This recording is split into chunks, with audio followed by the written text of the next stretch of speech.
शिव महापुराण पंचम युद्ध खंड 14वां अध्याय जलंधर की उत्पत्ति और विवाह। व्यास जी बोले, हे सनत कुमार जी, आपको नमस्कार है।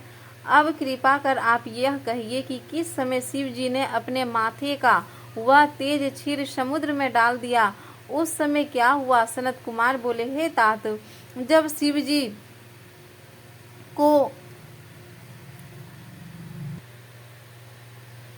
शिव जी ने अपना तेज क्षीर समुद्र में डाल दिया, उस समय वह शीघ्र ही बालक हो गंगा सागर में संगम कर बैठकर अत्यंत उच्च स्वर में से संसार को भय देने वाला रुदन करने लगा। उनके रुदन से संसार व्याकुल हो गया।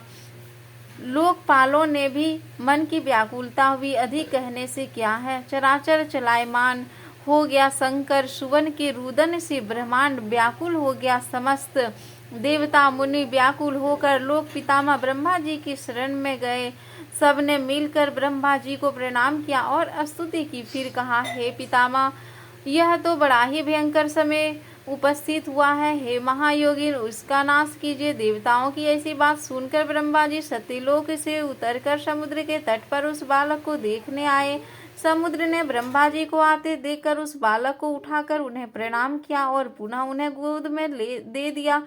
तब विस्मित हो ब्रह्मा ने पूछा, हे सागर, तुम शीघ्र ही कहो कि यह बालक किसका है। समुद्र ने विनम्र शब्दों में कहा, हे भगवान, यह तो मैं नहीं जानता, परंतु मुझे इतना अवश्य ज्ञात है कि गंगा सागर में संगम में प्रकट हुआ है। एवं तब हे जगत के गुरु, आप इस बालक के जात कर्मादि संस्कार कीजिए, इसका जातक फल बतलाइए। सनत कुमार जी कहते हैं, इधर तो सागर ब्रह्मा जी से ऐसा कह रहा था, उधर सागर पुत्र ब्रह्मा जी के गले में हाथ डालकर बार बार उनका आकर्षण कर रहा था। फिर तो इतने जोर से ब्रह्मा जी का गला पकड़ा कि जो उससे पीड़ित होकर उनके नेत्रों में आंसू टपकने लगे। किसी प्रकार ब्रह्मा जी ने दोनों हाथों के बल लगाकर अपना गला छुड़वाया और सागर ने सादर कहा कि हे सागर, मैं तुम्हारे पुत्र का जातक फल कहता हूँ, सुनो। मेरे नेत्रों से यह जल निकला है, इस कारण इसका नाम जलंधर होगा। यह उत्पत्ति होते ही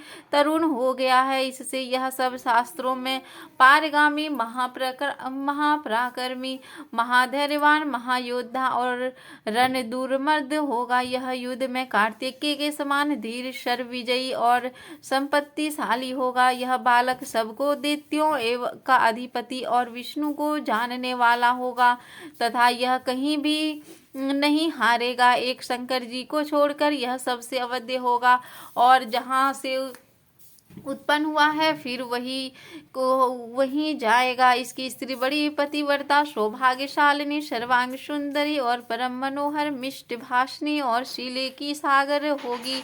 सनत कुमार कहते हैं कि सागर के ऐसा कहकर ब्रह्मा जी ने महर्षि शुक्र को बुलाकर उनके हाथों में उस बालक को दैत्यों का राज्याभिषेक कराया और स्वयं अंतर ध्यान हो गए। फिर तो उस बालक को देखकर समुद्र बड़ा ही प्रसन्न हुआ, उसे साथ लेकर अपने घर गया। इतने ही उपाय से उनका पालन कर पुष्ट किया।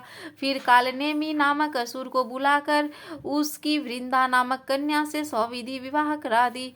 उसके विवाह से बड़ा उत्सव हुआ। नंद नंदी और सब असुरों को बड़ा सुख हुआ। स्त्री सहित जलंधर शुक्राचार्य के प्रभाव से असुरों का राज करने लगा।